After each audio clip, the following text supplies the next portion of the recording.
Alright guys, so we're going to go ahead and try and play with our Daybreaker deck that we built in our deck building episode, our first episode.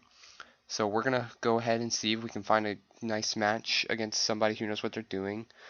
We want to really get a feel for how this deck is working, what's not working for the deck, and maybe improve on its build.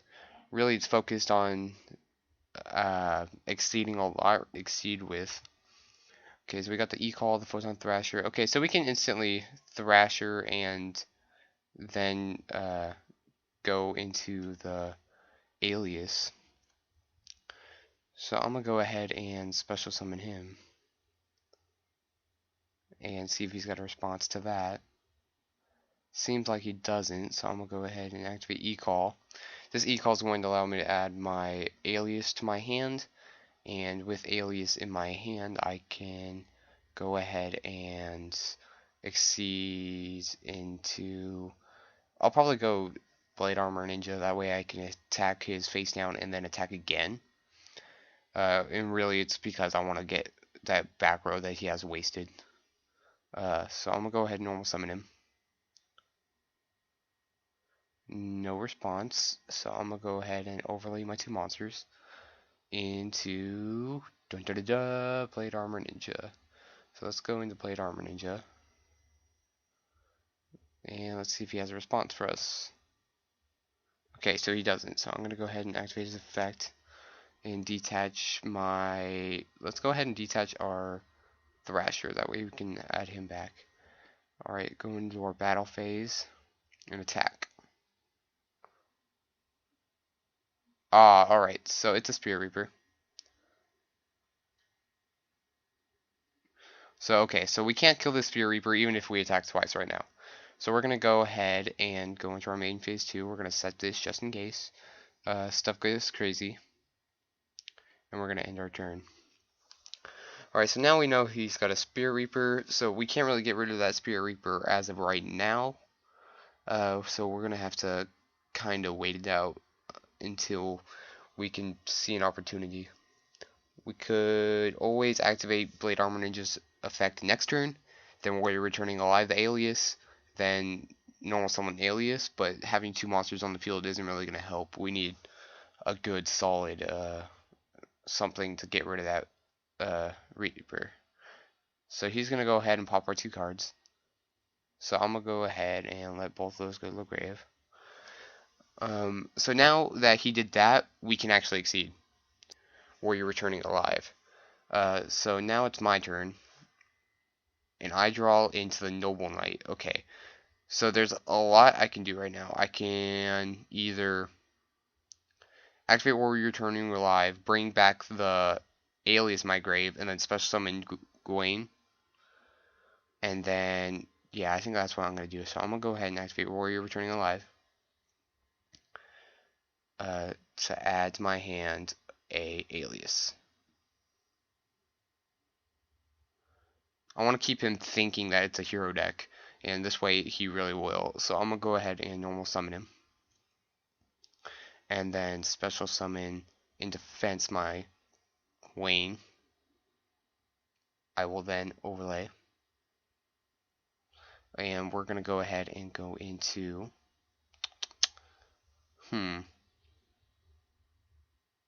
What do we want to go into?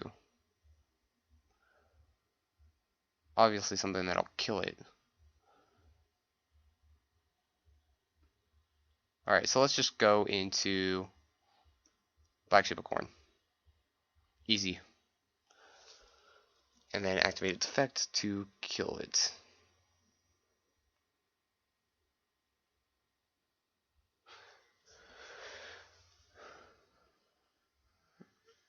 Alright, and then we'll go ahead and end our turn.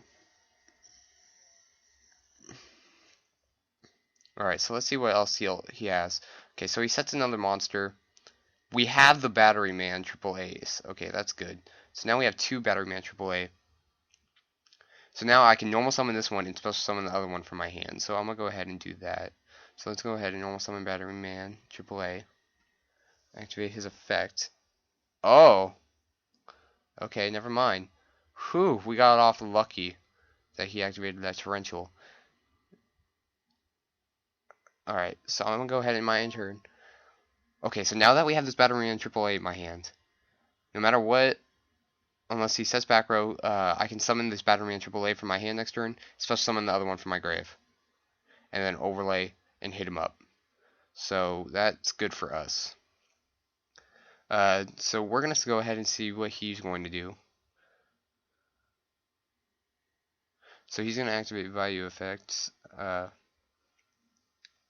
So he's gonna banish that and another one to synchro summon. So a level 1, and what else is he gonna synchro with? He can synchro with his level 3s. Okay, so I would assume he's gonna go into 7 maybe. All right, so as we're waiting for this guy to decide what he's going to synchro into, and then he won't get to search unless he normals, so I don't know if he's going to normal or not.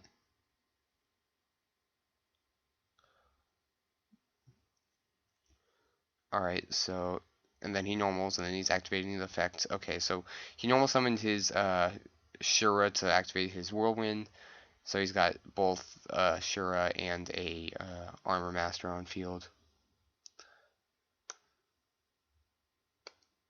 Alright. And then he's going to synchro again into a Blackwing Armed Winged. So now he's got 23 and a 25, so I'm going to take 4,800. And of course, like, this deck doesn't run back row, so it's not unusual that he was able to do so much.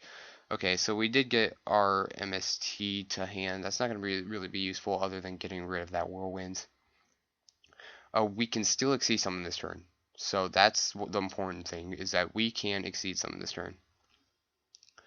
So we're going to go ahead and normal summon AAA and activate its effect to special summon the other AAA from our grave.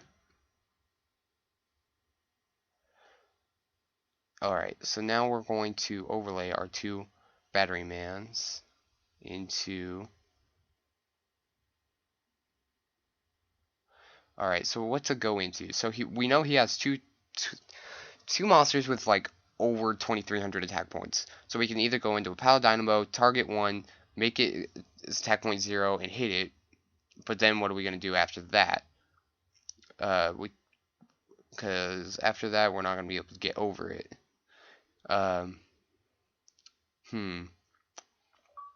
Definitely is a tough choice. But I'm going to say I'm going to have to go into... I'm going to take a risk. I'm going to go ahead and go into the Pal Dynamo and activate his effect to get rid of this Armor Master.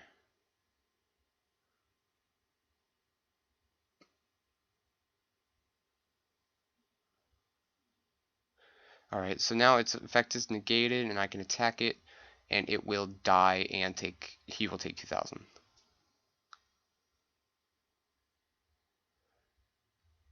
Now, he still has a 2,300 attack point monster to my 2,000. So obviously I'm still going to take the 300.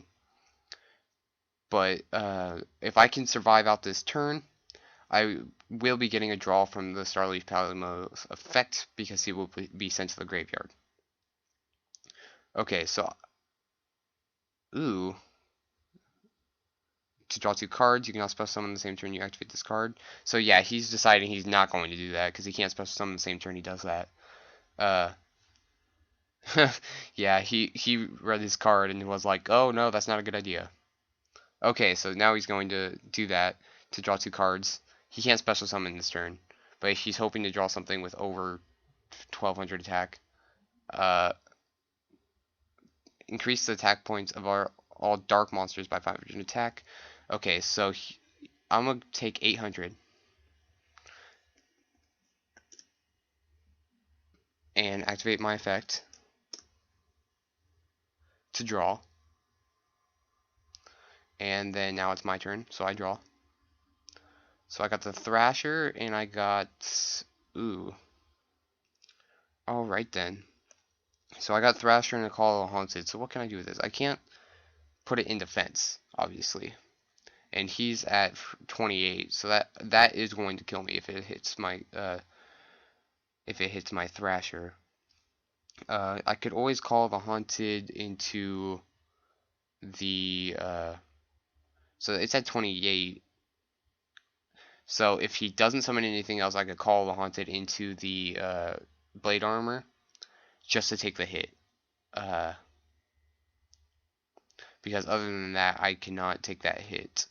So we might be losing game 1 because of him top decking a monster right now. So let's see how this goes.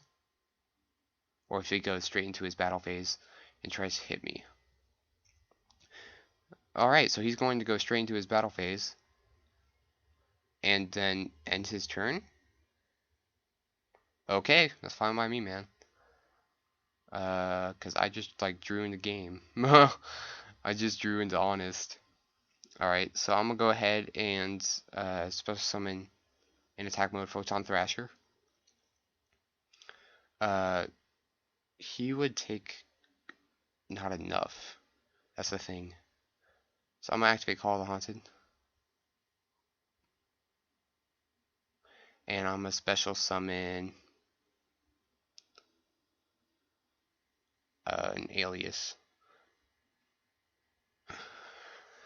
Alright, so what can I do? I can overlay into... Okay, let's view my extra deck real quick. Alright. So I can make this guy 4,000. And then... maybe... Yeah, I know what I'm gonna do. I'm gonna go all or nothing with this deck right now. Just because I top deck the Honest. Okay, so my plan is I'm gonna go into Excalibur right now and try and hit him up for the 4,000 plus Honest, which he could have the back row to defend himself. He always could, and that's fine. We'll just go into game 2 if he does. Oh, all right. So he got it. He got the back row. He's like, nope, I ain't gonna let that happen. Alright, so I'm gonna pass it, and if he has the monster, he has it. Does he? Uh?